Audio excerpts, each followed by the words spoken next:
नमस्कार, मैं साजिद अशरफ आपको बताने जा रहा हूं कर्नाटक में जो कांग्रेस ने इतना बेहतर प्रदर्शन किया उसमें भारत जोड़ो यात्रा का क्या योगदान रहा है। राहुल गांधी ने कितना बड़ा इम्पैक्ट छोड़ा है इस रिज़ल्ट में और भारत जोड़ो यात्रा कैसे कनेक्ट करता है इस पूरे रिज़ल्ट से। सबसे पहले आप जान लीजिए भारत जोड़ो यात्रा कितने दिनों की थी, तो मैं आपको बताना चाहूँगा 136 दिनों की भारत जोड़ो यात्रा थी। राहुल गांधी 136 दिनों तक लगातार भारत जोड़ो यात्रा पर निकले थे। देश के 12 राज्यों को उन्होंने कवर किया था, जिसमें से 2 केंद्र शासित राज्य भी थे। देश के 75 ज़िलों की यात्रा की थी राहुल गांधी ने और लगभग 4000 किलोमीटर से ज़्यादा की पैदल यात्रा की थी। जिस दौरान ये भारत जोड़ो यात्रा जारी थी उस दौरान देश के 2 राज्यों में चुनाव भी हुए थे और पूर्वोत्तर राज्यों में भी चुनाव हुए थे। गुजरात का चुनाव हुआ था, हिमाचल का चुनाव हुआ था, जिसमें गुजरात का चुनाव बीजेपी ने जीत लिया था और हिमाचल का चुनाव कांग्रेस ने जीता था। तब ये कहा जा रहा था कि जिन राज्यों में चुनाव है वहाँ से राहुल गांधी आखिर भारत जोड़ो यात्रा को क्यों गुजरने नहीं दे रहे हैं, किसने ऐसा रूट तय किया कि जहाँ चुनाव है वहाँ से यात्रा नहीं गुजर रही है और जहाँ चुनाव नहीं है वहाँ से यात्रा गुजर रही है। उन सवालों का जवाब आज राहुल गांधी ने दे दिया है, क्योंकि कर्नाटक का चुनाव का रिज़ल्ट ये बता रहा है कि राहुल की जो रणनीति थी वो काफ़ी हद तक सही थी। क्योंकि जब कर्नाटक में चुनाव की तारीखों का ऐलान नहीं हुआ था और जब कहीं पे चुनावी माहौल भी नहीं था, तब से ही राहुल गांधी ने कर्नाटक से भारत जोड़ो यात्रा को कनेक्ट किया था और 21 दिनों की यात्रा का जो दौर था वो कर्नाटक में ही था।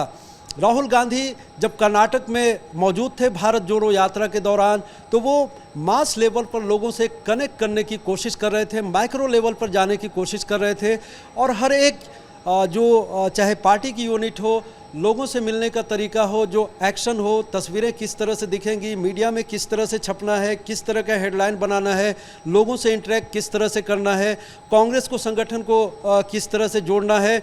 और जो चुनाव होंगे कर्नाटक में उसकी तैयारी अभी से किस तरह करनी है। इन सारी चीज़ों की तैयारी जब राहुल गांधी लगातार 21 दिनों तक कर्नाटक में मौजूद थे तो वो कर चुके थे। वहाँ पर सबसे बड़ी समस्या थी कांग्रेस के साथ 2 बड़े नेता डीके शिव कुमार और सिद्धारमैया, जो कर्नाटक के 2 बड़े नेता हैं, इनके बीच आपस में कैसे सामंजस्य बनाया जाए। और इसी बीच में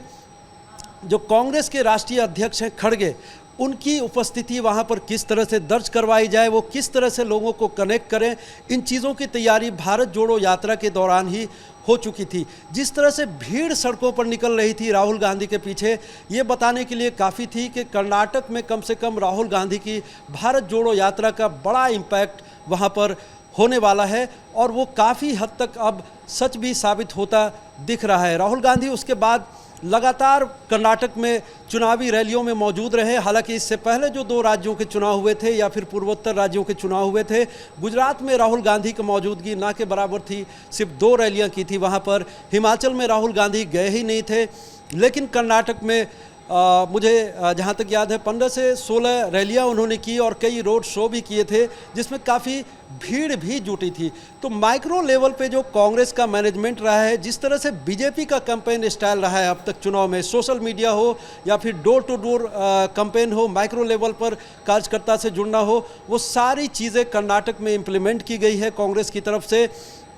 चुनाव की तैयारी भारत जोड़ो यात्रा से पहले से चल रही थी। भारत जोड़ो यात्रा के दौरान उसको चरम पर पहुंचाने की कोशिश की गई, कार्यकर्ताओं में जोश भरने की कोशिश की गई और लोगों से कनेक्ट करने की कोशिश की गई और साथ ही किस तरह का मैनिफेस्टो वहां पर बनाया जाए जो लोगों को अपील करे, लोगों को कनेक्ट कर सके और किस तरह के मुद्दों को उठाया जाए ताकि बीजेपी को इस चुनाव में हराया जा सके। आपने देखा होगा लंबे वक्त के बाद कांग्रेस ने कोई ऐसा कैंपेन किया है जो लोगों को उस कैंपेन को समझाने में भी कामयाब रही है। जो 40% पे सीएम का कैंपेन था कांग्रेस का, राहुल गांधी ने जिसको लीड किया था, वहाँ की लोकल लीडरशिप ने, चाहे वो सिद्धारमैया हो, डीके शिव कुमार हो या फिर वहाँ की लोकल लीडरशिप कांग्रेस की, जिस तरह से उसको लोगों तक पहुँचाने में, लोगों को समझाने में कामयाब रही, वो बड़ी बात है। ये बताता है कि कांग्रेस पूरे संगठन के साथ अगर ताकत के साथ ज़मीन पर उतर जाए तो आज भी बीजेपी को हराना उसके लिए